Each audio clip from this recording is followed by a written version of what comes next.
ఈ వీడియోలో మనం ఫాస్ట్ బీఫామ్ వర్ని యాడ్జెక్టివ్తో కలిపి పాజిటివ్ సెంటెన్సెస్ ఎలా చెప్పాలనే దాని గురించి తెలుసుకుందాము. గతంలోని వ్యక్తుల, వస్తువుల, ఆలోచనల పరిస్థితిని గురించి చెప్పటానికి ఈ విధమైన వాక్యములను ఉపయోగిస్తాము.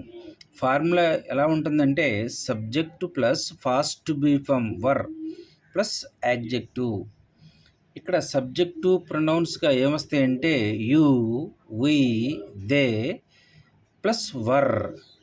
ఇవి సబ్జెక్ట్స్గా వచ్చినప్పుడు మాత్రమే వర్ అనే పాస్ట్ బీ ఫామ్ను ఉపయోగించాల్సి ఉంటుంది.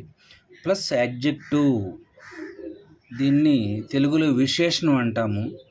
ఈ యాడ్జెక్టివ్కి కొన్ని ఎగ్జాంపుల్స్గా ఏం చెప్పుకోవచ్చు అంటే కైండ్ దయగల, హ్యాపీ సంతోషమైన, హానెస్ట్ నిజాయితీ గల.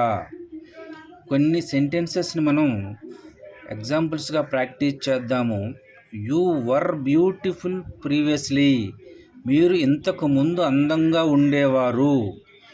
We were powerful 3 years ago, మేము 3 సంవత్సరాల క్రితం శక్తివంతంగా ఉండేవారము. They were strong 1 year ago, వారు 1 సంవత్సరం క్రితం వరకు బలంగా ఉండేవారు.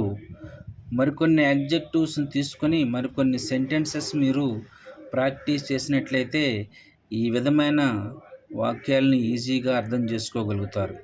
ఇక్కడ ఒక నోట్ ఉంది. యాడ్జెక్టివ్ను వాక్యంలో ఉపయోగించినప్పుడు ఇంగ్ ఫామ్ను ఉపయోగించరాదు. అయితే ఈ సెంటెన్సెస్ చెప్పేటప్పుడు కీవర్డ్స్గా వేటిని ఉపయోగించాలంటే yesterday, 2 years ago, 4 years ago, previously, last year, last month, last week, ఇలాంటివి కీవర్డ్స్గా ఉపయోగించి చెప్పవలసి ఉంటుంది. Thank you for watching this video.